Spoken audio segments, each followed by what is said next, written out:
Buenas tardes. Hola, Mark. ¿Qué tal? ¿Todo bien, tú? Nunca me he dado cuenta que diferentes son nuestros nombres, ¿no? Sí, a veces tú te presentas como Marking y yo como Earback. No, Mark sí son diferentes. Son muy diferentes. Exactamente. Pero... Yo sí me había dado cuenta. El mínimo uno de los otros. Los apellidos también, por si no te habías fijado. No, eso también, fíjate. Interesante. Bienvenidos sean todos a esta plática con Irving Gatell, después de un rato de estar en off. Fuera del aire, sí. Nos notan hoy un poco más simples a Mark y a mí, que andamos relativamente cansados por todo el trance de las fiestas, de altas fiestas que... Sí, pero más que nada es porque me da gusto verte. Digo, también las fiestas, pero hay que destacar que me da gusto verte. No, claro, sí, pero sí medio atarantan un poco, ¿no? Sí, te cambian todo el ritmo de todas las cosas. Pero son bellas, la verdad es que son muy bellas. Claro, bellísimas. Y ahorita todavía estamos en mitad de una fiesta y nos faltan, de hecho, dos más. Sí, y Halloween no es una de ellas. No estamos en un bueno, también, pero es nada más por disfrazarnos y Ajá, salir de parranda. Ajá, está padre, pero no tiene nada que ver con nosotros. Ahora, bienvenidos sean todos a esta cápsula en vivo. Ahí veo a Gisela y a Odette Ríos. Hola, de nuevo. Bienvenidas. A Moisés Velasco y a Zuleika Anthony. Ahora Inés López Morales, bienvenida. Hola, ¿cómo estás? Es amiga nuestra. Sí. Odette Ríos también. Ahora, y Betty, que antes estabas también con nosotros, nos va a acompañar. Ya saben un poquito más de mí, así que los voy a... Por lo menos que sus nombres y apellidos son muy diferentes. Somos diferentes a los de Irving. Bienvenidos sean todos. Esta cápsula en vivo lo que va a plantear es un tema bastante interesante. Lo va a dar aquí el buen Irving. Y yo nada más voy a ser el moderador de esta plática. Ahora, dentro de esta plática se puede comentar, se puede preguntar. Las preguntas se verán al final de la plática que nos va a dar Irving. Es una plática muy interesante, prácticamente es una cátedra. Y vamos a abordar el tema de los gatos y el judaísmo. ¿Qué tiene que ver el ser felino y el pueblo judío? Es muy interesante y bastante cómico, la verdad. Pero vale mucho la pena. Les mandamos saludos a esta ciudad Juárez, Shalom, Betty. Y a todas las personas que nos están viendo. Les digo nada más algunos disclaimers, por favor. Dado el caso que va a ser una plática y que no queremos interrumpirlo porque pues va a hablar mucho. Entonces... por favor, no hacer proselitismo dentro de este video en vivo. Este es un espacio judío y como espacio judío nos gusta clarificar temas de judaísmo y no confundirnos. Primero. Segundo, por favor no hacer spam. Este tampoco es un lugar de venta, es un lugar para poder entender. Por otro lado, si es que tienen algún comentario que hacer, háganlo libremente. Solamente las reglas es no atacar al ponente, al medio, a otra persona de la audiencia o el moderador. A los gatos, entendiendo por qué atacarlos. Sí, bueno, cada quien tiene su perspectiva con los gatos, ¿no? Sí, pero que no los ataquen. Ok, no los ataquen. Dice Irene que no los ataquen. Y por otro lado, creo que vale mucho la pena esta plática. Es algo que nunca se ha tratado, que yo haya visto, dentro de las pláticas. Y creo que va a estar bastante padre. Si tienen GIFs de gatos o memes de gatos, por favor, compártanoslo todos. Mientras tengan mejores, siempre vamos a poder abordar mejores temas. Y es muy importante y muy relevante que sepan que el mejor GIF le vamos a regalar un Teilim. A los primeros tres. Los tres mejores memes o GIFs de gatos se les va a regalar un Teilim. Obviamente, por cuestiones normales, se lo va a tener que mandar o te va a tener que venir aquí en la Ciudad de México. Pero la cuestión es de que Enlace Judío nada más va a dar el Teilim. Entonces les recomendaríamos que sea de la Ciudad de México porque nosotros no costeamos el envío, pero si quieren ganarse un Teilim, por favor, dense cuerda de acuerdo a sus felinos favoritos. O sea, bueno, si no entienden lo que es un Teilim, te refieres seguramente a un librito con es los un salmos. librito de salmos, es un libro chico de salmos conmemorativo. Sí, generalmente son libros así chiquitos, bastante pero que tiene lindo. todo el libro de los salmos. Esta es una edición especial que está dirigida como a hacer Perek Shirah, o sea, a leer ciertas cuestiones que tienen segulot. ¿Es un libro de tamaño normal? Chiquito, no es un chiquito, un Teilim bastante chiquito. Está buenísimo. Entonces, ¿por qué me dijiste que no? Porque no vienen todos los salmos. No vienen todos. Exacto. Ok. Sí, bueno, una razón. Pero bueno, justo, ay, qué buenos nos están compartiendo. Sean bienvenidos todos. Es muy egipcio este tema también, tiene cierta cuestión egipcia. Creo que de hecho vas a tocar el tema de los egipcios dentro de tu plática. Sí, incluso de mi borrego de peluche que se llama Catus Catus. Esto te va a estar chido. Pero bueno, por favor, siéntanse bienvenidos. Si quieren compartir este video con alguien que crean que pueda tomarlo en cuenta y que pueda disfrutarlo y que tripear con nosotros, por favor háganlo. Por otro lado, les decimos que vamos a estar con un buen rato. Entonces, bienvenidos. Qué buenos están, Javi Hanuka. Está muy bueno. Misael Martínez también está chido. Odette Ríos también están. Ezra Pardés. Qué buenos están. Pero bueno, siéntanse bienvenidos. Yo ya no voy a hablar más. Los dejo aquí con el buen Irving.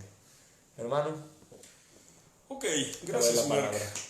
El tema de los gatos es interesante, sobre todo porque nunca en el texto bíblico se menciona al gato como tal, pese que es un animal muy importante en la cultura y en la cosmogonía del Antiguo Egipto, y obviamente, pues tomando en cuenta que el Antiguo Egipto fue un reino imperial muy grande, muy importante, y obviamente el antiguo territorio de Canaán, que luego vino a ser la monarquía de Israel, estaba ahí pegadito.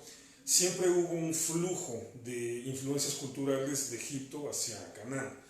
Entonces, resulta muy interesante que en Egipto el gato haya tenido un papel tan importante, el gato haya sido un animal sagrado. De ahí viene este chiste moderno de que Facebook es como el Antiguo Egipto, ¿no? O sea, escribimos en los muros y adoramos a los gatos. Pues bueno, en el Antiguo Egipto, obviamente, el gato que más, digamos, era el gato más apreciado, es el que muchos consideran el gato más feo de todos, que es el de la raza Sphinx, que es un gato pelón, es un gato que no tiene pelo. Prácticamente es así la piel sola, como lo que sucede con el perro característico de América, de aquí de México, que es el Xoloscuincle, que es un perro igual que no tiene pelo. Entonces es un tipo de gato muy extraño. Sphinx, obviamente, viene de la misma raíz etimológica que es esfinge, y es porque las esfinges en el Antiguo Egipto, obviamente está la gran esfinge ahí junto a las pirámides de Giza, pero todas las esfinges en el Antiguo Egipto al final de cuentas son representaciones escultóricas de gatos. Entonces aquí podemos ver la importancia que tenían los gatos. Se han encontrado en muchas tumbas gatos embalsamados, gatos momificados. Y bueno, desde el Antiguo Egipto existe toda esta idea de que el gato es el único animal que tiene la capacidad de percibir diferentes dimensiones de conciencia. Es decir, los animales en términos generales no se dan cuenta de la diferencia que hay entre ellos como animales y nosotros como seres humanos. Por ejemplo, los perros, se sabe que a su dueño humano lo identifican en realidad como el perro líder de la manada o del grupo. Es decir, el perro, obviamente esto pasa con todos los animales más bien, no terminan de tener la suficiente conciencia de que ellos son una especie y nosotros somos otra. Se supone que los gatos sí llegan a percibir que hay una diferencia entre lo que es el ser humano y lo que es el gato como tal. Entonces de ahí viene la creencia en la antigüedad de que el gato tiene la capacidad de percibir otros planos de conciencia. Claro, esto también viene de esa manía que tienen los gatos, de que de repente se quedan observando fijamente a ciertos lugares en la casa y uno no sabe qué están viendo, ¿no? Entonces vienen todos estos, ideas tradicionales, populares, que obviamente no tienen una base científica, pero según la cual los gatos ven fantasmas, o ven duendes, o ven espíritus, y toda esta creencia entonces de que también los gatos te cuidan, te guardan, en fin, un animal interesantísimo por todas estas cualidades que tiene. En la Biblia no se mencionan los gatos, no hay ningún pasuk, ningún versículo en donde se hable del gato, el gato casero, el gato chiquito, ¿no? Obviamente se mencionan los leones, ahí sí, se menciona el león como felino grande y el león sobre todo como imagen de la realeza, ¿no? Y por eso en la cultura judía el león se vuelve el emblema, el animal emblemático de la tribu de Yehudá. Y eso lo pueden ver todavía en el escudo de Israel, o sea, es un león así de perfil en el emblema nacional.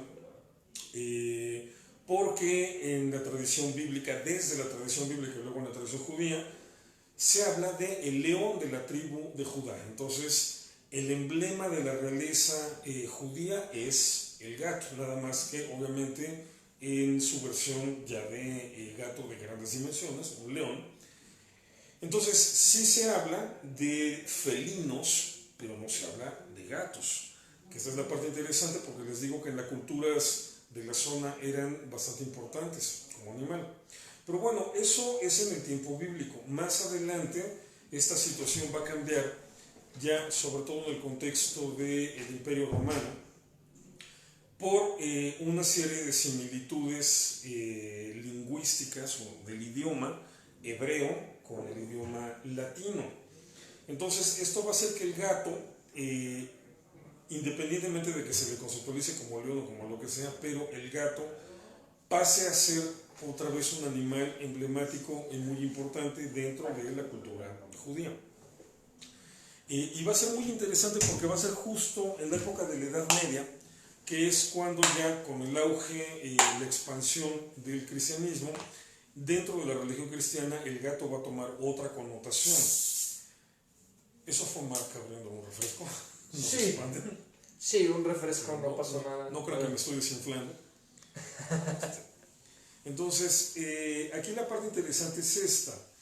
Gato en latín se dice catus. Y lo interesante con esto es que ustedes saben, el hebreo se escribe sin vocales, nada más se escriben las consonantes. Entonces, aquí hay que hacer una mezcla entre el hebreo y el latín. Si tomamos la palabra latina para gato, catus, y le quitamos las vocales, nos queda la C, la T y la S, que en hebreo podría condensarse en dos letras, la kaf y la tzade. Y estas letras, pues acá la kaf, que suena como la C, aunque generalmente se translitera como K, y la tzade, que suena TZ, forman el acróstico, y a veces algunos dicen que el acróstico es Cohen Tzedek, otros dicen que es Cohen Tzadik, o sea, sacerdote de justicia o sacerdote justo, serían las diferentes maneras de traducir cada una de estas expresiones. Y entonces el gato, por esa cualidad de sus consonantes en el idioma latín, se convierte en el emblema de la casta sacerdotal. Entonces el león es el emblema de la dinastía davídica, por esta imagen bíblica del león de la tribu de Judá, mientras que el gato se convierte en el emblema de la casta sacerdotal de la dinastía arónica, por este similitud de catus, sus consonantes, con Cohen Tzedek, con la kaf y la tzade. Entonces, de ahí se deriva la costumbre muy antigua, muy antigua, que incluso hay quienes dicen que probablemente podríamos estar hablando de que este sería el primer apellido en la historia, el apellido Katz, justamente porque lo toman familias de la casta sacerdotal y lo empiezan a heredar de generación en generación. La cuestión de los apellidos ahí obviamente es interesante porque se conocen apellidos desde muy antiguo, pero el apellido era algo movible, o sea, por ejemplo, la forma más fácil de construir apellidos era indicando hijo de quién eres. Pero entonces eso iba cambiando cada generación, porque a mí me correspondía, bueno, de hecho en la forma tradicional hebrea de llamarnos es, yo soy hijo de Mijael, mi papá, pero mi siguiente generación son hijos de Irving, o sea, entonces no es un apellido fijo, funciona como apellido, pero va cambiando generación en generación por el cambio de nombres. Otra costumbre era llamarlos por oficio, herrero, zapatero,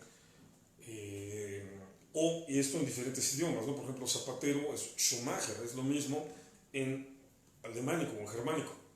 Entonces, ¿Schumacher? Sí, Schu. ¿Como Michael? Sí, como Michael Schumacher, exactamente, sí. El apellido, si lo tienes en alemán, es zapatero. O sea, de Schu viene la misma raíz etimológica del inglés, y Macher de maker. Entonces Schumacher es zapatero, o sea, hacedor de zapatos. Pulvermacher es, por ejemplo, hacedor de pólvora, polvorero. Entonces, te encuentras mucho este tipo de apellidos que se derivan de los oficios. Pero la costumbre, la práctica de dejar fijo un apellido para la familia y estarlo heredando de generación en generación, independientemente del nombre de tu papá o independientemente de tu oficio o independientemente del lugar de donde vinieras, que es otra manera de señalarlo, es una costumbre relativamente reciente. Son prácticas sociales, hábitos culturales que apenas empezaron a fijar por ahí del siglo XVIII, o sea, bastante reciente. Y eso porque hubo órdenes en diferentes lugares de que ya, por favor, las familias tomaran solamente un apellido. Entonces, una de las primeras familias que se tiene registro, si no es que la más antigua, que tienen la costumbre de heredar un nombre familiar de generación en generación, independientemente de los cambios, es probablemente la más antigua, la familia Katz, y todas las familias que se derivan de ahí. ¿Por qué? Porque toman al gato como emblema de la casta sacerdotal. Y bueno, como estamos hablando de una familia de Kohanim, van heredándolo así en todos los lugares del Imperio Romano. Entonces, eso hace que muchas familias de Kohanim adoptaran nombres relacionados con los gatos y se desarrollaran varios apellidos que originalmente habrían sido Katz, pero luego en cada idioma de los que se hablaban en el Imperio Romano se habrían ido adaptando. Muchas de estas familias, eventualmente por cuestiones, prescripciones de la halajá judía, de repente dejan de ser consideradas aptas para el sacerdocio, es decir, ya no son catalogadas dentro de los Kohanim, pero el apellido refleja que en su origen son de origen sacerdotal, que son de origen de los Kohanim por su relación con el gato. Sí, mi apellido es uno de esos, o sea, Gatel viene justamente de ahí. De hecho, Gatel es una de las formas más referidas al hebreo, porque en hebreo el Gatel se dice, gato se dice Hatul. Exactamente, y por ejemplo, eso lo he platicado con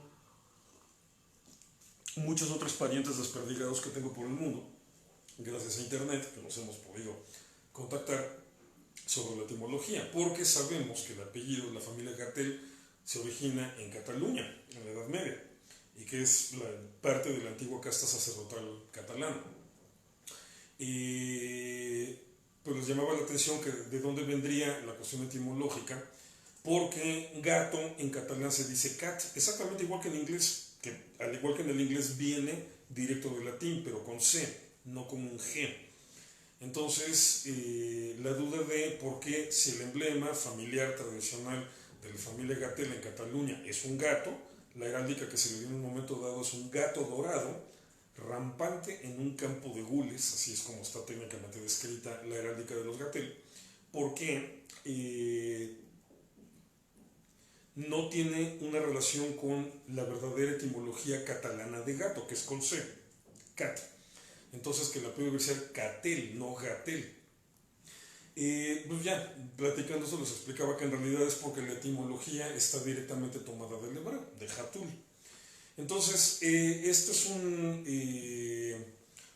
es un caso muy interesante. Me gusta particularmente el caso de mi familia, bueno, primero porque es mi familia, pero segunda porque refleja cómo se fue adaptando el apellido en diferentes lugares y en diferentes momentos, sobre todo por este fenómeno de las migraciones. En 1492, una parte de la familia Gatel obviamente se exile de España, se establece en Portugal y ahí, por cuestiones burocráticas que impusieron los portugueses, tuvieron que cambiar el apellido por Enríquez, se tuvieron que poner un apellido portugués. Pero ya una vez establecidos en Ámsterdam, vuelven a tomar el apellido, nada más que acoplado a la ortografía germánica del Dutch, del idioma holandés, que es muy similar al alemán, pero con sus diferencias importantes, ¿no? Entonces la familia pasa a ser Catel, ahora sí con C, Catel o Catella, con A al final. Luego otro contingente se mueve hacia Alemania, ahí le quitan la A, o sea, lo germanizan y la familia pasa a ser Gatel, con doble T, a diferencia del original catalán que era con una T y dos L's. Y ya de Alemania se mueven para varios lugares y se mantiene como Gatel, pero en Rusia, bueno, se siguen moviendo hacia Polonia y hacia Rusia, y ahí pasan a ser Gotel, con O y con EI al final, Gotel. ¿Por qué? Porque en ruso O sea, si tú le escribes Gatel a un ruso, el ruso por la forma en la que traduce las letras, las vocales a la pronunciación rusa, automáticamente pronuncia Gotel. Entonces se genera una nueva variante del apellido, pero bueno, ahí se va viendo el registro de los gatos, la secuencia de los gatos. Entonces estos son muchísimos apellidos judíos que tienen que ver con el gato. Ahí está Katz, vienen variantes como Harkatz, por ejemplo. Viene probablemente Gateño, un apellido sefardita también tenga este origen, porque Gateño y Gatel en estricto significan lo mismo. En catalán la E y la doble L es un diminutivo, así como decir gatito. Y en portugués o en gallego.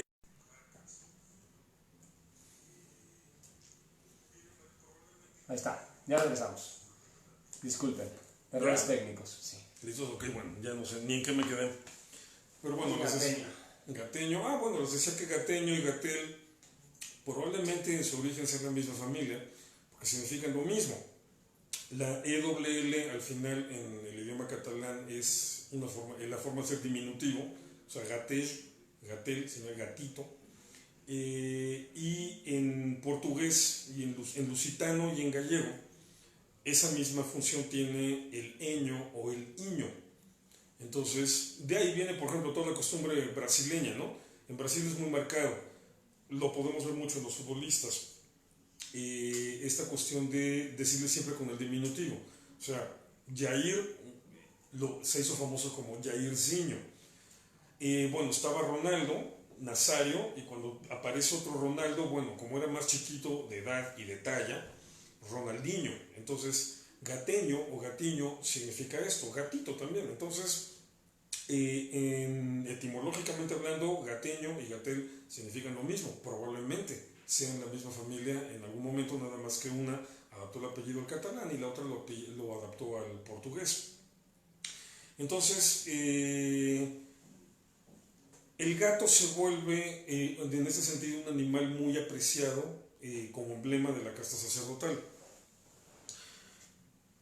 Cosa diferente a lo que está pasando en ese momento en la Europa cristiana, porque pues, obviamente el cristianismo maneja una construcción de símbolos propia, y de repente el gato, que los gatos tienen una cualidad sensacional, y es que cuando están en brama hacen unos escandalazos, parecieran que unos escandalazos del demonio.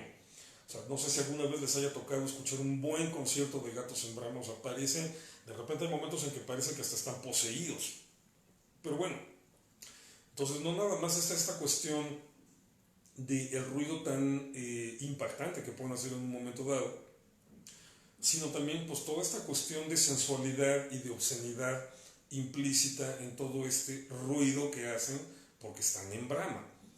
Entonces, el gato, dentro de la cultura medieval, termina por convertirse en un emblema de lo pecaminoso. E incluso en los casos más extremos y evidentemente supersticiosos, de lo diabólico.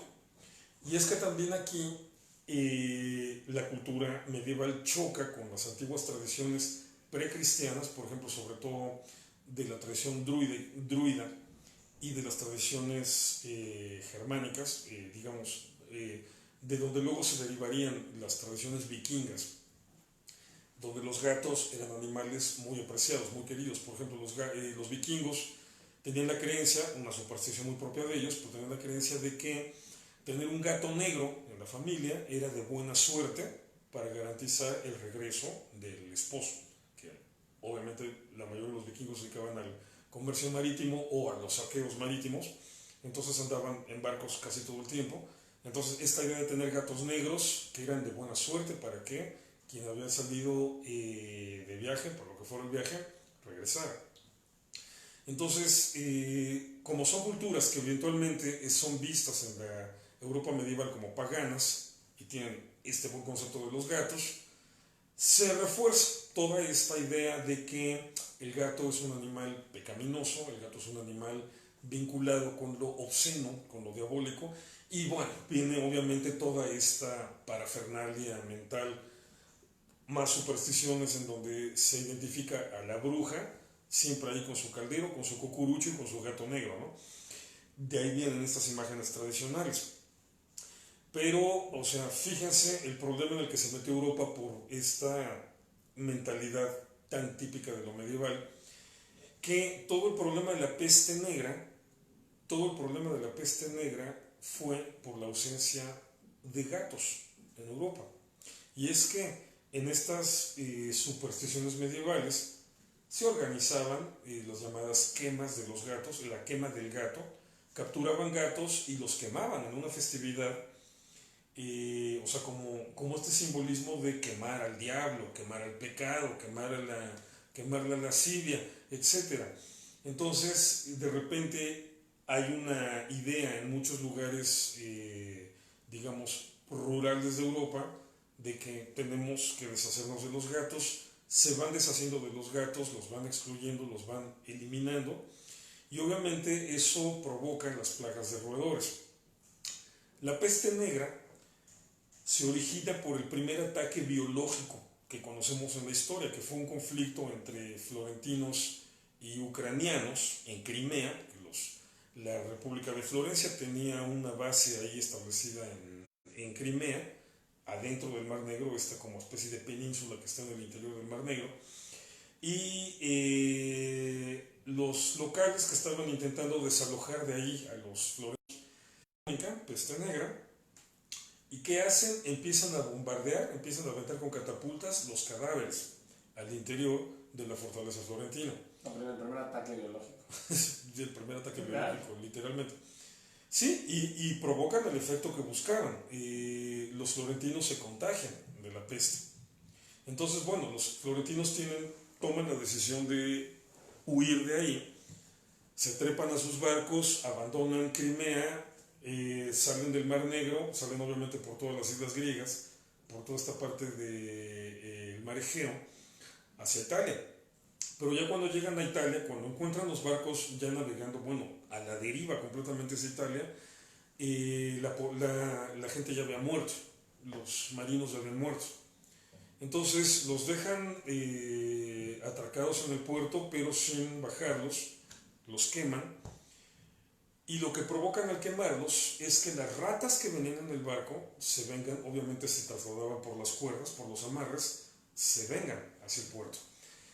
La peste bubónica, el animal más efectivo para transmitirla es la pulga, el tipo de pulga que tienen las ratas. Entonces, al incendiar estos barcos contaminados, todas las ratas se vienen a tierra firme con sus pulgas y empieza la epidemia de peste bubónica ahí. Entonces, los marinos que estaban en ese puerto, al empezar a ver la epidemia, huyen, pero ya se llevan sus propios contagiados, se llevan sus propias ratas, y aquí, bueno, obviamente, pues por los nulos conocimientos que se tenía de epidemiología, de biología, de zoología, de ratas, de pulgas y de todo esto, los marineros cometieron el error de empezar a migrar hacia otro puerto y llevar la enfermedad, y a otro y llevar la enfermedad, y así sucesivamente. Sí, literalmente, o sea, empezaron en Italia, rodearon toda Europa y regresaron a Rusia. O sea, después de rodear Italia, Francia, España, Portugal, otra vez Francia, Inglaterra, Países Bajos, Alemania, Dinamarca, países escandinavos, Finlandia, Rusia otra vez, y a Crimea hacia abajo. O sea, rodearon toda Europa con la epidemia. Y otra bronca que había con esta cuestión de la peste negra es que, como no se sabía de cómo era la acción de los agentes patógenos, agarraban los cadáveres y los quemaban en las plazas, en las ciudades o en las afueras de las ciudades. Entonces dejaban el aire absolutamente contaminado con gérmenes de peste negra y hacían peor el proceso de contagio. Que hubiera sido mejor que los enterraran. Exactamente. ¿Qué pasa en las comunidades judías? Bueno, vamos por orden. Entonces, toda la epidemia de la peste negra se expande a una velocidad tremenda, básicamente porque no hay gatos. O sea, quienes hubieran sido la contención natural de la epidemia habrían sido los gatos, porque habrían mantenido raya la proliferación de roedores. Pero en este momento, cuando los roedores pasan a tierra firme, se encuentran con que prácticamente no hay depredadores. Chan, chan, chan. Y se detona la crisis. ¿Qué pasa en las poblaciones judías o en los guetos o en las comunidades judías? Una, había gatos. Dos, no se tenía la costumbre de quemar a los muertos. En el judaísmo está prohibido la incineración de los cadáveres. Tiene que ser enterrado.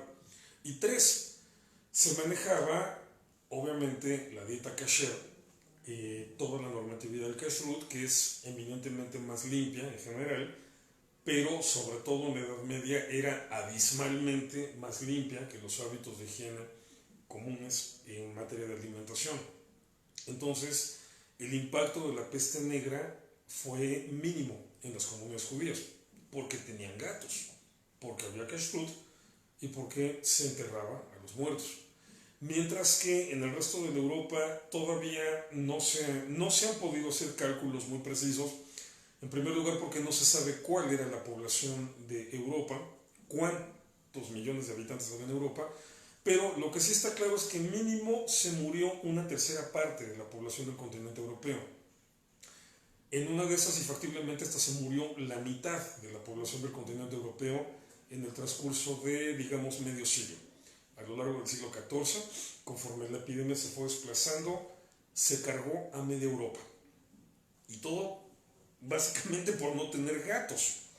Entonces, bueno, obviamente todo esto eventualmente que se fue entendiendo mejor, que incluso también la propia cultura cristiana europea salió del medioevo, cambiaron sus paradigmas, cambiaron sus perspectivas, y Europa en ese sentido se reconcilió con los gatos. Digo, a los europeos en términos generales les gustan bastante los gatos, ya no existe este tipo de problema, ¿no? Digo, bueno, qué bueno por los gatos, porque a mí me encantan, obviamente. Pero entonces, a partir de ese momento se consolida esa imagen del gato pues como un animal que es guardián en otro nivel, ¿no? Claro, la imagen del animal guardián pues obviamente es el perro, ¿no? Mientras más grande es el perro, mejor. Obviamente la imagen de un perro guardián, bueno, no está relacionada con un chihuahua. Esos son más bien, son perros bonitos, pero no le encargarías el cuidado de la casa. Mastines, grandaneses, este tipo de perrotes. Hace rato acabo de ver un Terranova ahí aquí en Polanco, aquí en la calle. O sea, que parece que sacan a pasear un oso, ¿no? Así todo peludo. Sí, me encantan esos perros porque siento que puedes como montarlos, ya sabes. O sea, ir a trabajar en el periférico de tu perro así. Súper chido. Y bueno, claro, o sea, un perro te puede defender en cierto nivel, pero la ventaja de los gatos en este sentido es que mantienen bajo control la población de roedores y obviamente con eso mantienes bajo control la población de pulgas de los roedores. Ya en la actualidad no tenemos el problema de la peste negra, pero sí tenemos el problema de la rabia. Y el principal vehículo de transmisión de la rabia no son perros infectados con rabia. O sea, la posibilidad que un perro infectado con rabia tiene de infectar a otros perros o a seres humanos es relativamente reducida. El principal riesgo de infección de rabia entre perros es la pulga de la rata. La pulga que transmite, hay un tipo de pulga específica que transmite la rabia.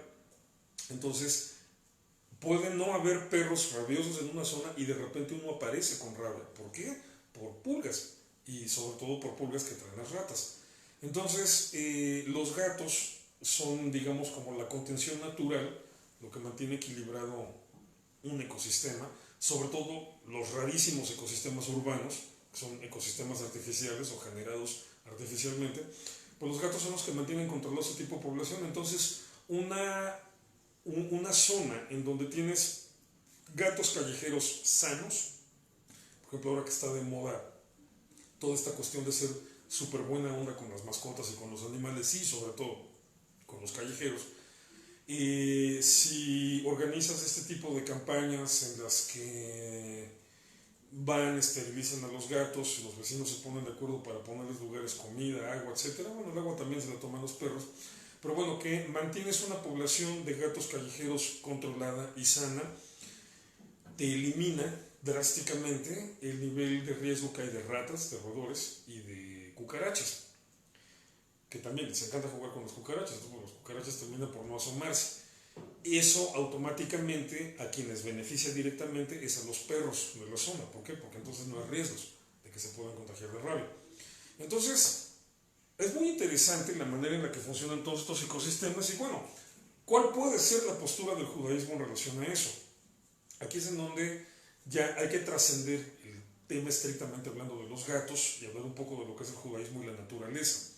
Y en términos de cómo les gusta usar, en términos, a los teólogos les encanta utilizar este término para estas cosas. No importa qué religión, en la teología el término que se utiliza es el de mayordomía. Es decir, como esta imagen del mayordomo, de cómo administra o cómo mantiene todo el orden y la higiene en una casa, es cuando se habla de nuestra mayordomía con el mundo, nuestra mayordomía con la naturaleza. Entonces, aquí es donde el judaísmo tiene mucho que decir, muchísimo que aportar. ¿Por qué? Porque el judaísmo es una religión en la que uno de los conceptos más importantes es el del equilibrio.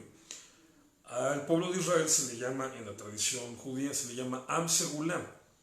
Y esta cuestión del segol, los 3 puntitos que marcan la letra segol, o sea, no sé si sepan, pues el hebreo se escribe sin vocales, lo mencionaba hace rato. Entonces, desde el siglo VIII más o menos, los escribas de esa época, les llamamos los masoretas, porque conservaron todo el conocimiento tradicional anterior, viene de la misma raíz que Masortí, por ejemplo, del movimiento conservador. Entonces ellos conservaron todo el conocimiento tradicional anterior, los masoretas, y desarrollaron un sistema para marcar las vocales, lo que llamamos las nekudot, y que son diferentes tipos de signos para indicar si es una A, si es una E, si es una etcétera, ¿no? Entonces, una de las letras que existen en esto es la segol, y son 3 puntitos, que es una imagen muy interesante porque los 3 puntos están dispuestos como un triángulo equilátero, y ese es el emblema, el simbolismo por excelencia del equilibrio, porque tienes los 3 puntos mínimos que necesitas para equilibrar, por ejemplo, una mesa, cualquier objeto. Entonces, Am Segulá también se entiende, Segulá viene de lo mismo que Segol, Am Segulá también se entiende como pueblo del equilibrio.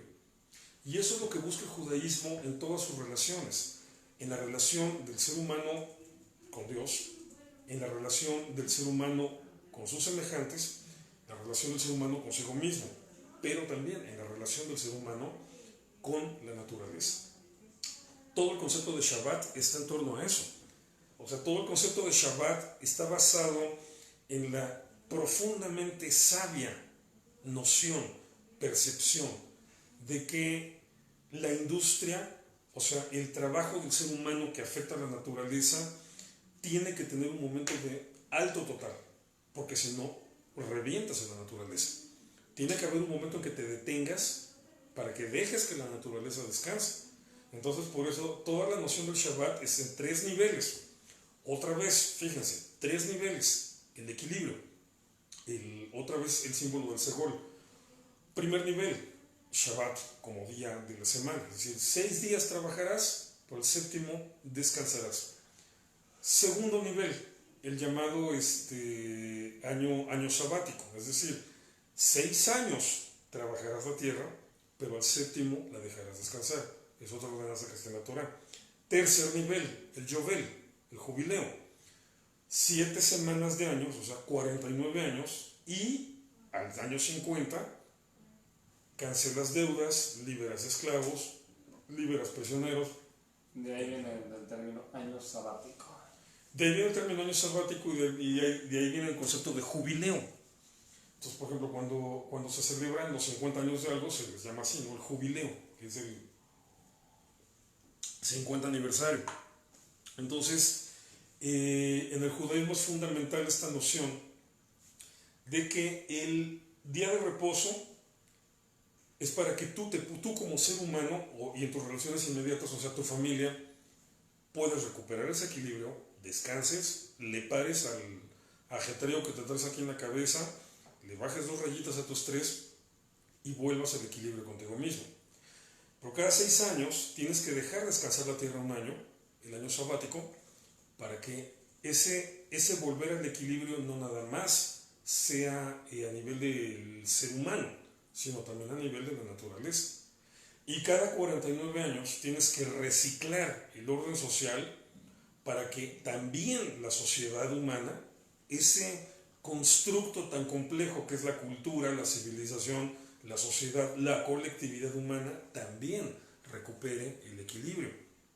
Entonces, por eso el judaísmo es por naturaleza una religión profundamente interesada y profundamente comprometida con la manutención, con la conservación digna, correcta de la naturaleza. Entonces, en este sentido, obviamente, por ejemplo, no podíamos ser partícipes de ideas agresivas hacia los gatos. El judaísmo no podía, digamos, participar de esta noción de hay que exterminar gatos, tampoco perros. O sea, por ejemplo, también esa es una cualidad en ciertos grupos muy radicales dentro del Islam, que ven al perro como algo sucio, entonces no quieren perros. Y de repente hay zonas en países musulmanes donde los grupos extremistas se ponen a exterminar perros así a lo salvaje. No, o sea, no, tampoco se trata de eso. Es decir, todo es parte de una creación y la Torah dice, vio Dios todo lo que había hecho y vio que era bueno. Entonces la convicción del judaísmo es que todos los animales de la creación tienen su razón de ser. Alguna vez a un rabino le preguntaron, un niño le preguntó que por qué ya no había dinosaurios. Y el rabino simple y sencillamente contestó, los dinosaurios existieron mientras Dios tuvo una razón de que existieran, o sea, mientras tuvieron un propósito. Cuando ya no lo tuvieron, se fueron. Y así es como el judaísmo ve las cosas, pero entonces, bueno, es Dios al final de cuentas el que tiene que determinar en qué momento se... gracias. Pastelito. Muy amable. ¿Qué son, gatos o pingüinos? Esos son más que nada... Gatos o pingüinos, un chiste local, no me hagas gasto.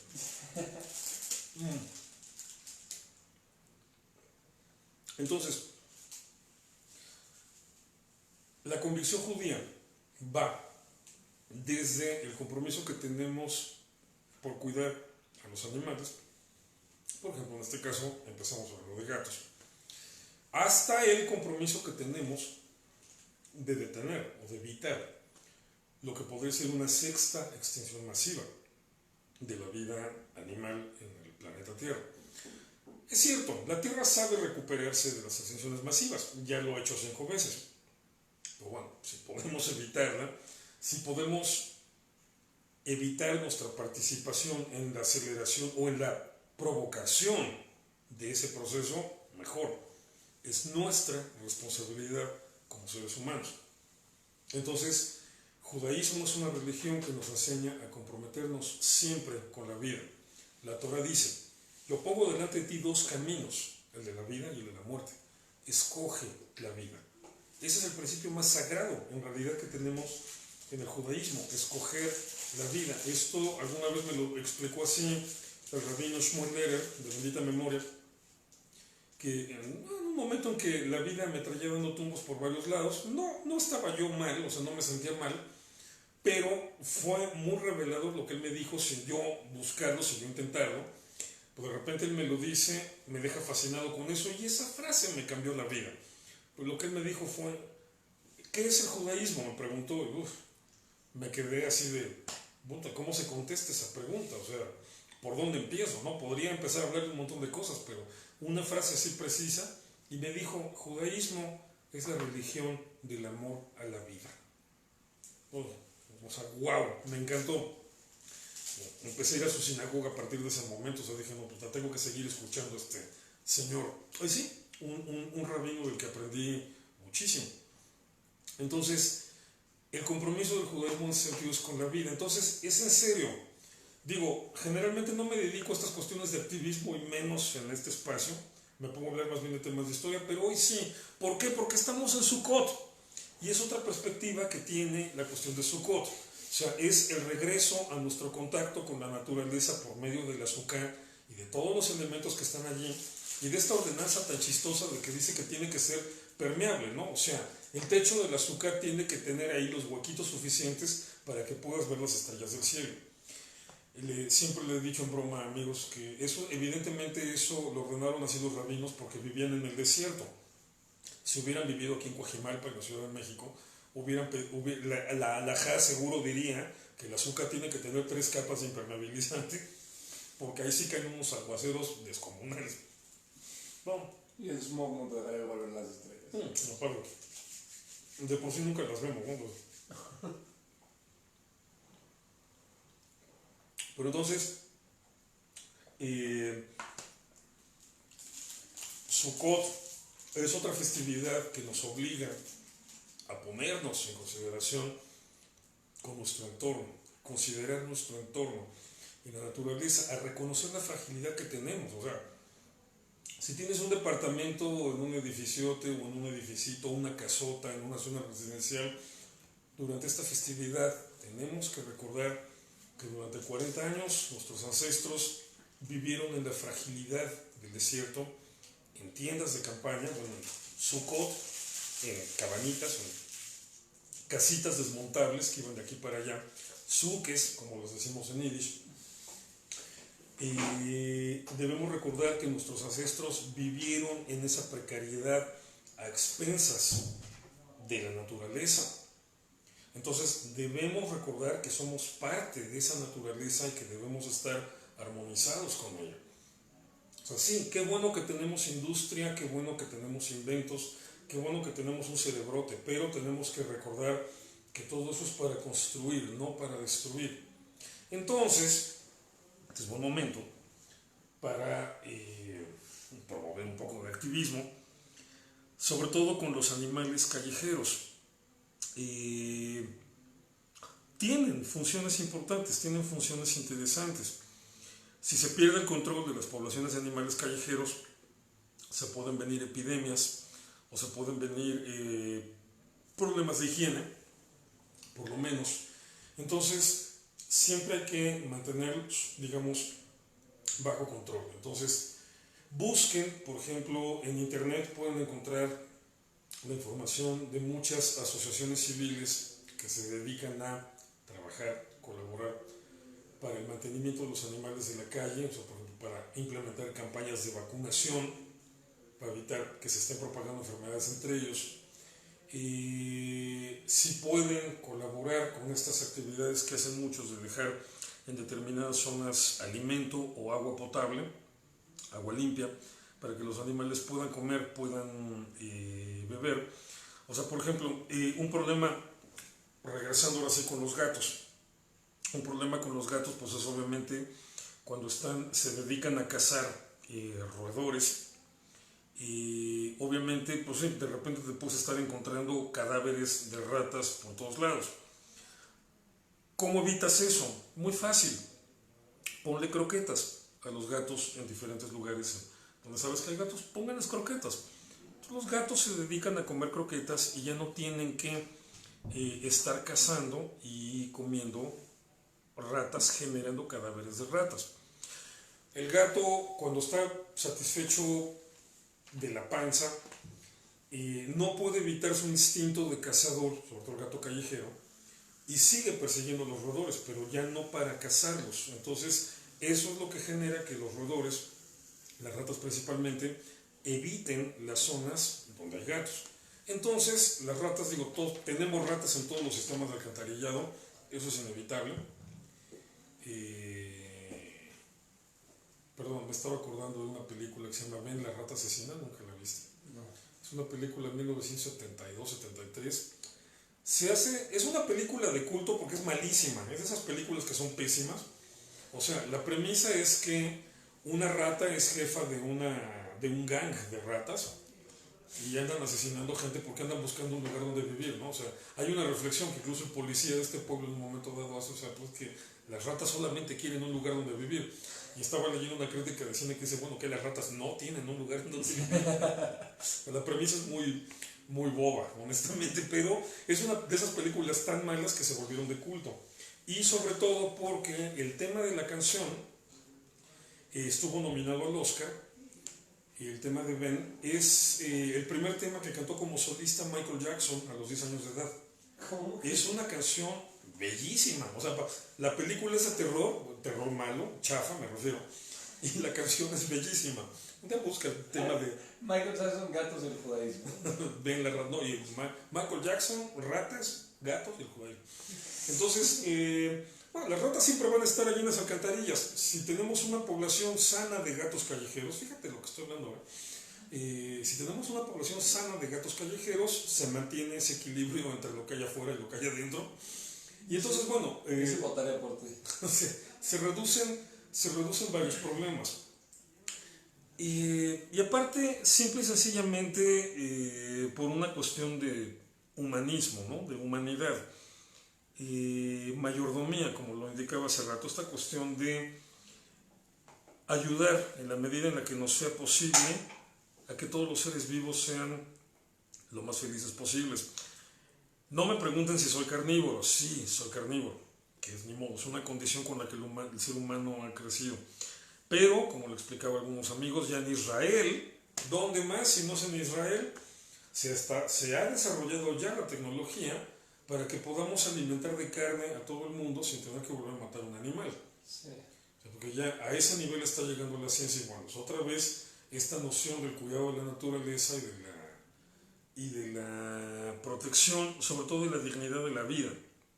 Entonces, eso es lo que me encanta del tema de los gatos. Más allá de la historia de una familia, que en este caso también la mía es parte de eso, más allá de eso, el gato por sus características tan raras, mucha gente no soporta a los gatos, está bien, se vale.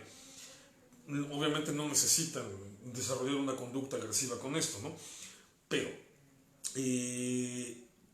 los gatos, más que los perros, en este sentido, los gatos tienden a provocar reacciones más apasionadas y más encontradas, ya los que los quieren o los que los odian. Digo, ahí sí, los perros le ganan por muchísimo en popularidad a los gatos. La gente que odia a los perros es ínfimamente, en comparación, es una minoría ridícula en comparación de la gente que no soporta a los gatos. Pero bueno, al final de cuentas, son animales que nos retan, que nos ponen, que nos confrontan con la forma en la que nos entendemos a nosotros mismos, a nuestra sociedad y a nuestro entorno. Entonces ahí es en donde viene la importancia de entender que siempre tenemos que estar buscando el equilibrio. Entonces, busquen en internet las páginas de las asociaciones civiles que se dedican a trabajar sobre todo con animales callejeros, perros y gatos principalmente. Es más frecuente encontrar perros y gatos que iguanas o que cocodrilos callejeros. Bueno, en algunas zonas de Florida donde sí te encuentras cocodrilos pasando por ahí, pero bueno, no es el caso de la mayoría de la gente. Hay otro tipo de roedores, por ejemplo en México tenemos muchos cacomixtles, que es un tipo de marsupial que, roedor, perdón, el marsupial es la zarigüeya, el tlacuache, como se le llama en México. Que son tipos de animales que vivían en esta zona antes de que todo esto se urbanizara, pero que obviamente se han ido desplazando conforme ha ido creciendo la mancha urbana hacia las zonas obviamente boscosas, pero los cacomixtles por lo menos sí se medio adaptaron a la vida urbana, son como las ardillas. Entonces también hay toda una cuestión, son animales que ayudan muchísimo a controlar, en este caso, plagas de insectos o plagas de ciertos animales, sobre todo que son pequeños y que si se descontrola su población también es un problema.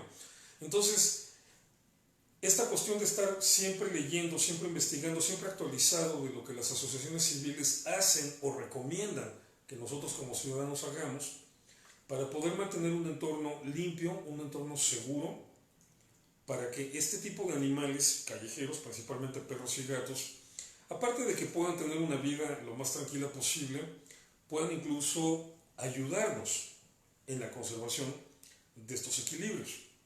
Al final de cuentas, los beneficiados somos principalmente nosotros, mejor aún si los beneficiados somos todos, pero bueno, es entonces que ahí es en donde pesa, influye, es determinante el valor más sagrado del judaísmo. Hay dos caminos delante de ti. la vida y la muerte. Escoge la vida. Entonces, si tienes una situación de mucho animal callejero en la zona donde vives, investiga con los grupos profesionales, con los grupos que saben qué es lo mejor que puedes hacer, cómo puedes colaborar de la mejor manera para que escojas la vida, para que estés escogiendo en todo momento la vida. Si en el proceso empiezan a convivir con gatos, les van a encantar, se lo garantizo. Me encantan. Fan número 1. Sí, fan número. Empecé con una gata y ya tengo 5. Dicen que es esta tontería, ¿no? Que te dicen que si a los 30 años no has encontrado el amor de tu vida, la vida te va a asignar un gato o un perro. Bueno, a mí ya me asignó 5. Mucho amor. Bueno, es que ya tengo casi 50, pero... Entonces explica todo. No, explica todo. De los 30 a los 50 me ha venido asignando cada rato otro más. Entonces, en fin, eso, bueno, ya. No tienen que querer tanto a los animales si no les nace, ¿no? Si son de perros, o si son de gatos, o si son de perros y gatos. Pero a lo que me refiero, pueden hacer mucho por sus entornos, por las colonias donde viven, si saben cómo, si aprenden cómo manejar estos equilibrios, cómo colaborar, cómo organizarse como vecinos. Al final de cuentas, quienes más lo van a agradecer van a ser ustedes mismos. Y bueno, si se puede hacer, entonces el judaísmo cree que así se debe hacer. Ok. Bien. Vamos a pasar a la serie de preguntas y respuestas, que de hecho ya tenemos la primera. Muy buena. Pero antes de esa pregunta y respuesta, vamos a mandar saludos a Lea Zimmer, a David Fernández, a Lili, a Odette Ríos, que nos acompaña, a Ricardo Flores, a Lorena Vázquez, a Omaira, a Lea Zimmer, y bueno, Carmen Colmenares, etcétera, etcétera. Estamos viendo sus memes de gatos y sus gifs que nos están compartiendo de gatos. Se nos acaba de ir la luz, pero somos buenas personas, entonces vamos a seguir. Esto es para probar qué tanto la plática funcionó, pasando los límites de la física cuántica sobre la luz. Entonces creo que sí funcionó porque afectó. No es cierto, tenemos un problema con el generador de electricidad de acá. Entonces, si se apaga la luz, no se preocupen, nosotros seguimos transmitiendo. Tenemos un gato que muerde los cables, ¿no? Es bueno. De hecho, lo hace labor de Dios. Ahora, me gustan mucho sus GIFs. Está bastante bueno. Te mando saludos a David Fernández. Y, gracias. Pues bueno, ya seleccionamos el ganador. Por el momento todavía estamos viendo cuáles son nuestros favoritos. Preguntan: el gato tiene un alma. Si tienen alma, entonces van al cielo. Suena como una pregunta de Armando Hoyos. Ok, no, tienen 7, no creo. Tienen 7 vidas, deben ser 7 almas. A ver, vamos a poner en orden algunas ideas aquí. O sea, esta imagen de ir al cielo, tenemos que entender que no es algo tan esquemático como decir que, bueno, el alma del ser humano, cuando el cuerpo muere, hace su mudanza y se va a vivir a otro lugar, ¿no? Porque al final de cuentas, lo que el judaísmo, aquí ya estamos metiéndonos un poco con la cuestión mística, esotérica, es un poco de Kabbalah. Al final de cuentas, lo que la mística judía enseña es que no es una situación de lugares, sino de nivel de conciencia. El volumen, entendemos que es un poco bajo. Les recomendamos subir el volumen dentro de sus aparatos, el que sea. Si tienen algunos audífonos, les recomendamos fuertemente ponerse sus audífonos, porque así van a poder escuchar mejor ahí. Realmente es lo más fuerte que podemos ponerlo nosotros y pues nos encantaría. Y próximamente vamos a ver qué hacemos. Pero por el momento, por favor, pónganse audífonos o suben el volumen lo más alto posible. Bueno, entonces les decía, esta cuestión del alma, más que un cambio de lugar, estamos hablando de un cambio de nivel de conciencia. Es decir, en este mismo momento, nuestras propias almas pueden estar en el cielo o en el infierno, pero nuestra conciencia está ubicada aquí, en este mundo tridimensional y material. Entonces, no es que los gatos se vayan al cielo, como tampoco es que nosotros nos vamos al cielo. O sea, en el momento en que un ser humano muere, es un ser vivo. Porque la mística judía, la Kabbalah, nos dice que todo, no nada más los animales, todo lo que existe porque tiene una conciencia que implica el deseo de existir. Y que esa conciencia puede ser mínima o puede ser enorme. Por supuesto, los objetos materiales son los que tienen los niveles más bajos de conciencia. No hay problema con la consecuencia. Todo bien, estamos preparados para eso. Los objetos materiales son los que tienen los niveles mínimos de conciencia. Por eso son inertes. Por eso son objetos, son cosas. Los animales, ya, las plantas, bueno, tienen el siguiente nivel de conciencia, los animales el siguiente, y los seres humanos el siguiente. Y bueno, por supuesto, hay seres con mayor nivel de conciencia, todo esto que en la Biblia serían los ángeles, u otro tipo de criaturas que justamente por tener un mayor nivel de conciencia, nosotros no los podemos percibir cotidianamente, porque nuestro nivel de conciencia llega hasta aquí. Pues bueno, al final de cuentas el alma es una chispa divina. El alma de cada ser humano es una chispa de eso que es lo divino y lo absoluto. Y por eso todos somos en realidad Adam Harishon, Adán, el primer ser humano. Entonces, porque es el alma primigenia, el alma de Adán, que es la que primero se secciona en lo masculino y lo femenino, y luego se secciona para generar las almas de todos los seres humanos. Todos los seres humanos somos en realidad una y la misma alma, nada más que nuestra conciencia nos hace fraccionarnos, percibirnos fraccionados. Pero bueno, no nada más los seres humanos compartimos una y la misma alma, también los animales. Entonces, ¿cuál es el itinerario del alma después de la muerte? Yo no lo sé. Creo que nadie lo sabe en realidad, o sea, las grandes tradiciones y los grandes sabios te dan una pista de lo que puede ser, pero justamente por lo complejo que es, te construyen esa pista en lenguaje simbólico. El cielo, en ese sentido, es parte de este lenguaje simbólico, ¿no? Entonces, por ejemplo, una anécdota de la mística judía, una historia de la mística judía, para reflejar cómo incluso nuestro concepto del Olam Abba o del Pardés, el paraíso, el Olam Abba, el mundo venidero, el cielo, le diríamos en español, como es también un elemento eminentemente simbólico.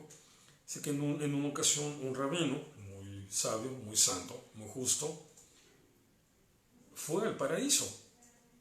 Dios le permitió llegar al paraíso. Y dice que llegó y resulta que el paraíso era un lugar, un pasillo enorme, vacío, y allí estaban los grandes sabios estudiando, cada quien sentado con su libro estudiando. Y entonces él se desconcierta, no entiende lo que está viendo y le pregunta a un ángel: yo pensé que todos estos grandes sabios estaban en el paraíso. Y el ángel le contesta: no, el paraíso está en todos estos grandes sabios. Entonces no es una cuestión de lugares, sino de conciencia. Bueno, de acuerdo a qué fuente recurres. Claro. Sí, Maimónides, que es racionalista, no están de acuerdo. Él dice que tienes que creer en el Olam Abba, o sea, en la vida después de la muerte. Sí. Del viaje del alma y también de la llegada del Mashiach, que son conceptos que parecería que no son racionalistas, pero que él plantea que sí lo son. No, claro. O sea, de que tienes que creer en eso, sí, pero bueno, ya cuando entras al tema de la mística, no hay una sola manera de explicarlo. No, definitivo, pero es de la que estás escogiendo tú. Es importante destacar. Pero aclaré desde un principio que estaba explicando los de la mística, no sí, los de la sí. Digo, porque... Nada más para no decepcionar a la persona. No, claro, pero es que aquí el punto es que si yo conociera un pasaje de Maimónides racionalista donde le explicara dónde van a ser más de los gatos después de morir, no sé, ahí sí te fallo. Hubiera contestado eso. Sí, entonces, bueno, de hecho no creo que lo haya.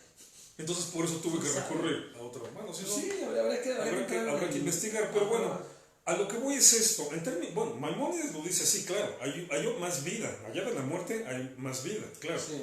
2, hay un viaje del alma hacia allá, seguro.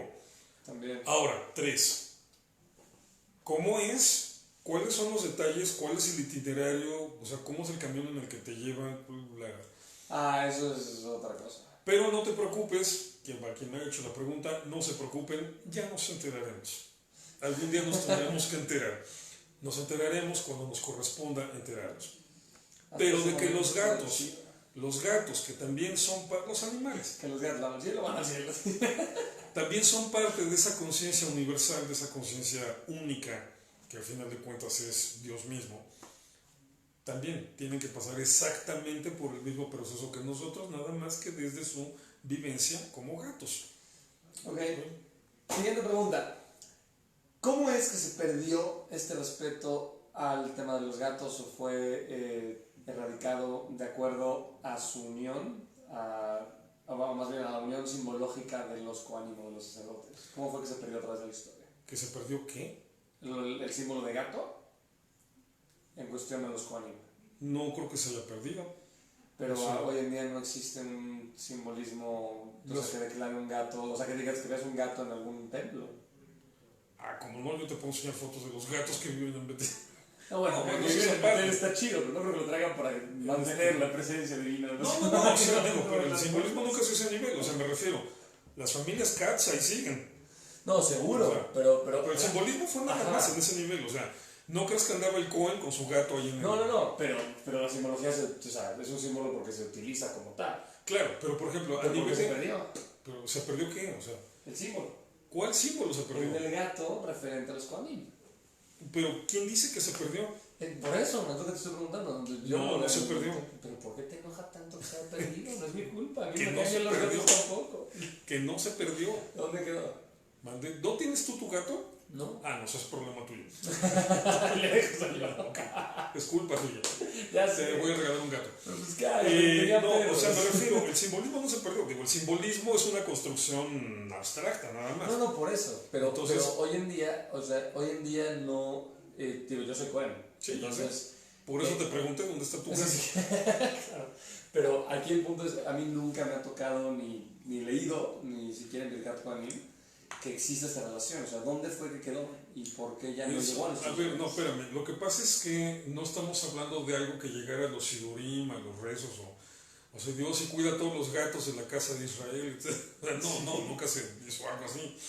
Me refiero, es una asociación de ideas eminentemente filológica, o sea que Catus tiene las letras de Katz, y que en hebreo lo puedes pronunciar Katz, y es Cohen Tzedek o Cohen Tzadik, Claro. y estableces esa equivalencia, pero básicamente ese simbolismo se manejó nada más en apellidos. Ok. O sea, en la palabra, Sí. no en la forma. Exactamente, No. Sí, o sea, nunca te vas a encontrar en ningún panteón judío una tumba de un Cohen donde salga un gato haciendo así. Estaría muy loco. Estaría bonito. No va a ser la mía. Tal vez. Ya te caché. Nunca, o sea, no se llevó a ese nivel. Era nada más, digamos, una cuestión emblemática que se transmite a la heráldica, o sea, la cuestión de los apellidos, pues nada más, o sea, que yo sepa nada más, o sea, no...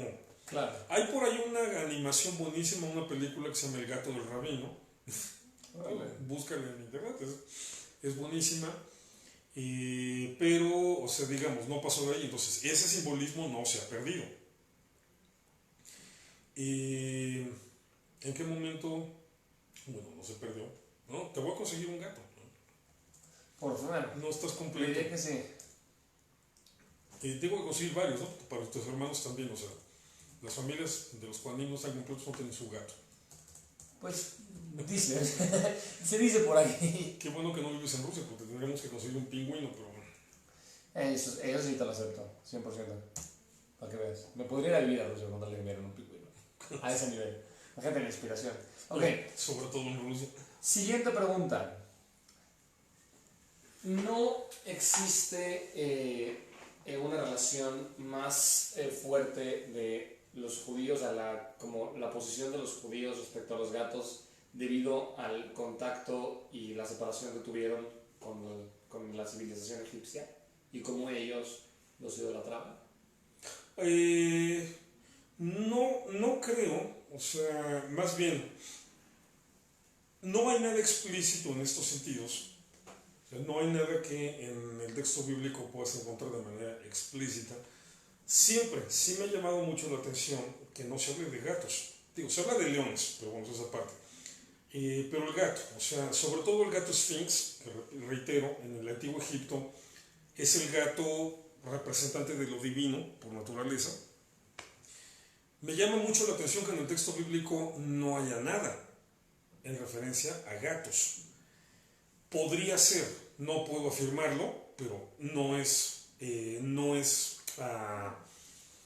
irracional plantearlo. Podría ser que efectivamente una reacción natural del antiguo Israel para romper con los elementos idolátricos y politeístas del antiguo Egipto fuera dejar de ponerle atención a los gatos. Sí. Nada más eso. O sea, no sé, no conozco, te digo, no hay, en el texto bíblico por lo menos, no hay ningún texto explícito al respecto. No sé de ninguna evidencia arqueológica o documental que aclarara esto, pero suena razonable. Entonces, ahora, lo único que sucede es que se le deja de poner atención a esto.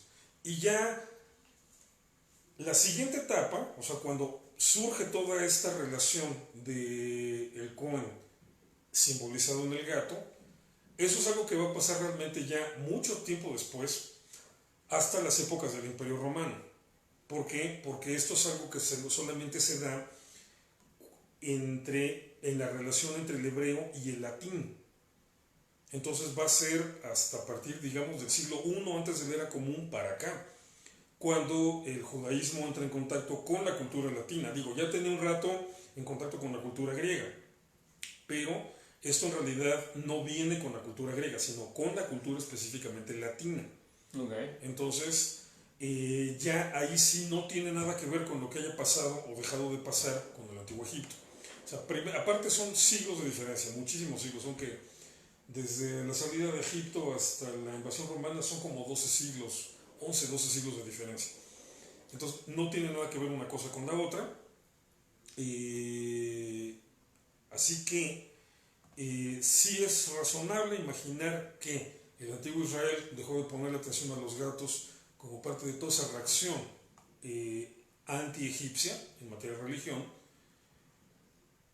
Y obviamente pues no hay ninguna continuidad, ninguna influencia en ese sentido para cuando se recupere este vínculo que no tiene nada que ver, o sea, esta cuestión de la casta sacerdotal, pero es hasta que se tiene una interacción fuerte con el idioma latín. Aunque también ahí hay un detalle que puede ser interesante, se me ocurre, y es toda esta cuestión, esta hipótesis histórica, o sea, de, por ejemplo, asuntos que la Biblia, que la Torah no te explica de manera detallada, más bien con los que ni se mete, pero que se deducen del análisis del entorno, del contexto histórico. Y es que obviamente la casta sacerdotal judía, los Levíim y los Kohanim, son la casta intelectual del antiguo Israel. Son los encargados de la instrucción, y los que manejaban el templo y los que se sabían las cosas. O sea, por eso la Torah establece que son los que se tienen que encargar de instruir al pueblo de Israel. Entonces, por eso muchos historiadores han señalado que, digamos que en la idiosincrasia de las diferentes tribus, de los diferentes grupos del antiguo Israel, los Levíim y los Kohanim eran los más egipcios. ¿En qué sentido?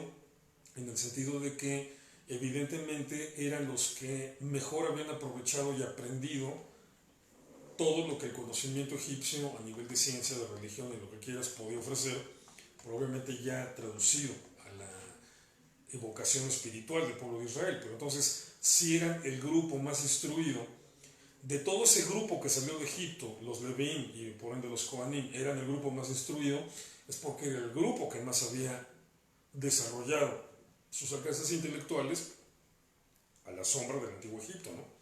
Entonces, no deja de ser curioso que ese grupo, los Kohanim, el grupo más egipcio, digamos, en ese sentido, dentro del pueblo de Israel, tenga por emblema el gato, algo tan egipcio.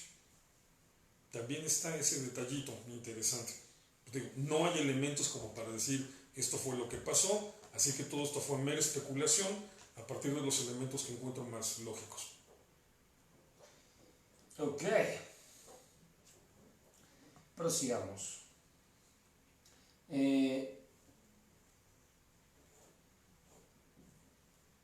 Ok, ahí te va. ¿Cómo es que dejaron de lado al gato para separarse de la cultura egipcia, pero sí adoptaron el embalsamiento? Te lo hace tu amigo Misael Martínez. El embalsamiento. Sí. Pero bueno, es que, la parte importante del embalsamiento es de las personas. Sí, de hecho, bueno, la verdad es que no es lo mismo. Sí, o sea, Porque el proceso de embalsamiento de los egipcios era para preservar el cuerpo a través de las décadas y los... claro, o sea... y nuestro proceso nada más es agarrar y meter a la gente en una caja y regresarlo a la tierra. Por una parte, pero por otra parte, el embalsamiento, aún en Egipto, lo importante era el de las personas. O sea, lo que pasa es que en esta idea de que a los reyes o a los aristócratas o a los sacerdotes, o sea, no los enterraban solitos, sino los enterraban con los esclavos, con los perros y con los gatos, bueno, por eso también embalsamaban a los gatos. Pero el embalsamiento importante era el de la persona, el de ser humano, en este caso fallecido. Entonces, ahí sí, la tradición judía no practica en realidad, sí hay un embalsamiento, pero no hay un proceso de momificación, que sería la diferencia. ¿Por qué? Porque en la tradición judía la premisa que sigue vigente es la que establece el Génesis cuando dice: del polvo fuiste tomado y al polvo volverás. Entonces, de hecho, tenemos prohibido el embalsamiento en el sentido de algo parecido a la momificación. Por ejemplo, esta cuestión de que en las funerarias, antes del velorio, le pueden inyectar, generalmente eso es normal, inyectan a los cadáveres con ciertas sustancias químicas para garantizar que se van a mantener sin descomponerse y puedan estar, digamos, presentables durante el velorio. Esto en el judaísmo está prohibido. ¿Por qué? Porque una vez que la persona muere, parte de la santidad del cuerpo es dejar que regrese a donde vino, al polvo de donde vino. Entonces no debemos interferir en ese proceso natural. Entonces, aquí la parte importante es que tiene que ver eminentemente con el ser humano, no con los animales. Ya, los egipcios por estrafalarios embalsamaban gatos también. Y bueno, y por crueles o inhumanos en algún sentido, embalsamaban de paso a los esclavos de que se habían muerto, ¿no? Entonces, obviamente el judaísmo, que desarrolla sus propias prácticas, costumbres funerarias, no, las desarrolla sobre los seres humanos, no sobre los animales, sobre ningún animal en ese sentido, ¿no? Que claro, lo normal es que, bueno, se te muere tu animal, estoy pensando en israelitas de la antigüedad, pues lo entierras, digo, sin hacer todo el ritual que implicaba cuando había el fallecimiento de un ser humano, pues obviamente por una cuestión de higiene, de olor y de todo eso, pues no lo dejas descomponiéndose ahí, vas, haces un hoyo en la tierra y ahí lo dejas, respetando también que al final de cuentas es un cuerpo que también se tiene que degradar y tiene que regresar a la naturaleza. Ok, la siguiente pregunta. ¿El judaísmo promueve realizarle fiestas de cumpleaños a los gatos? O sea, no, ahora, no que yo sepa. A mí nunca ha venido un rabino, dice, ay, ya celebraste el cumpleaños de tu tía, de tu Tristán, de tu Isolda, de tu Kosher y de tu Hazul. No. O sea, el judaísmo, de hecho, tampoco es una religión que tenga tan marcado eso de promover la fiesta de cumpleaños de uno mismo, ¿no? Sí. Aunque claro, hay frases lindísimas, ¿no? Como esta célebre frase de Nachman de Breslav, que dice, tu cumpleaños es el aniversario del momento en que Dios decidió que el universo no podía existir sin ti. Entonces, claro, se la puedes aplicar al gato, ¿no? El cumpleaños de mi gato es el momento en que Dios decidió que el universo no podía existir sin mi gato. Ok, espérate. Entonces, espérame, si quieres celébrase, ¿no? O ya, mira, ya si quieres comprarles gorritos de cartón y espantazuegras, bueno, ya es un poco kitsch el asunto, pero es un poco posh. Pero se vale, ¿no? O sea, digo, y no fresa. No lo fomenta, pero tampoco lo prohíbe. O sea, que el judaísmo está neutral al respecto. Ahora, la siguiente pregunta. ¿Qué es más valioso? ¿La vida de un ser humano o la vida de un gato? Bueno, en un momento crítico en el que tienes que decidir, o sea, estás en una situación extrema, digo, pues es lógico que tienes que decidir por la vida del ser humano. ¿Por qué? Eso sería lo lógico, porque al final de cuentas es, digamos, es muy distinto el caso, pero es la misma lógica que tú dices, ¿qué es más importante en una situación extrema? ¿La vida de tu familia o la vida de un asesino? De tu familia. Exacto, o sea, hay un punto en donde tienes que jerarquizar. Y ni modo, o sea, en este sentido sí, o sea, la jerarquización en este caso es muy clara que es objetos, plantas, animales, ser humano, lo espiritual. Entonces, o sea, ni modo, en un caso extremo, claro. Sé que hay cualquier cantidad de gente odiosa en el mundo y sé que hay cualquier cantidad de gente que primero salvaría el gato que a ciertas personas, pero ese ya es otro tema. Yo tengo una lista larga de políticos, sobre todo. Gloria Trevi. Gloria Trevi también tiene una lista larga de No, políticos. no, debería estar en tu lista. No, Gloria Trevi me callo. No. Batinó, ¿sabes? A mí. Dos, tres canciones que me gustan. Bueno, lo que pasa es que me encantan las producciones musicales de Sergio Andrade, más bien. Ese era el punto. Pero bueno, independientemente de eso, sí, en un caso extremo, pues ni modo, o sea, ni hablar. Lo que pasa es que también, ¿en qué nivel es la cuestión de rescatar la preferencia entre rescatar un ser humano o un animal? O sea, obviamente estás hablando de una situación en la que hay una completa indefensión del ser humano. La situación más lógica sería un bebé, un niño, etcétera, pues ni modo, tienes que optar por un ser humano. Okay. Pero bueno. Ok, este midrash que dice que cuando, bueno, no creo que está escrito más bien, que dice que cuando los el pueblo de Israel salió de Egipto, que los perros no ladraron, y creo que los gatos sí maullaron, ¿no? No, creo no que es tampoco. Bueno, porque dice que Dios bendijo a los perros por haberse tranquilizado. Sí. Bueno, no sé, Cervantes habría dicho que los perros no ladraron, entonces Israel no estaba saliendo de Egipto. Los perros ladran cuando la gente camina, ¿no? ¿Qué pasa con esta parte de superstición y el judaísmo sobre los gatos negros y las supersticiones? Bueno, ¿qué puede pasar? O sea, bueno, supersticiones, por definición, son supersticiones, o sea, no son ciertas, punto. Okay. O sea, ya, de entrada, empezamos con esa tautología. Pero más digo. Ahora, me hiciste recordar los años en los que decíamos un amigo y yo que teníamos tan mala suerte que si se nos cruzaba un gato negro le iba mal al gato, ¿no? Entonces, qué bueno que los gatos no eran supersticiosos. Bueno, pues obviamente eso es... La superstición es una de las maneras más ridículas, pocas veces simpáticas, chistosas, maneras en las que se proyecta la ignorancia del ser humano. O sea, no te va a ir mejor ni peor porque el gato negro se te cruza en sentido contrario, porque la superstición ortodoxa es que el gato negro salga de repente sin que lo hubieras visto antes y atraviesa enfrente de ti en sentido contrario hacia donde tú caminas. Ese es cuando, según las supersticiones ortodoxas, no me refiero de la ortodoxia judía, me refiero a la ortodoxia de las supersticiones, ese es cuando te va a ir mal. O sea, ya esto de que nada más porque cruzó de un lado al otro, o ya lo habías visto y cruzó, esas ya son heterodoxias de las supersticiones. Marca está ahogándose de la risa. Sí. Está la morado. ortodoxia de las supersticiones está épico.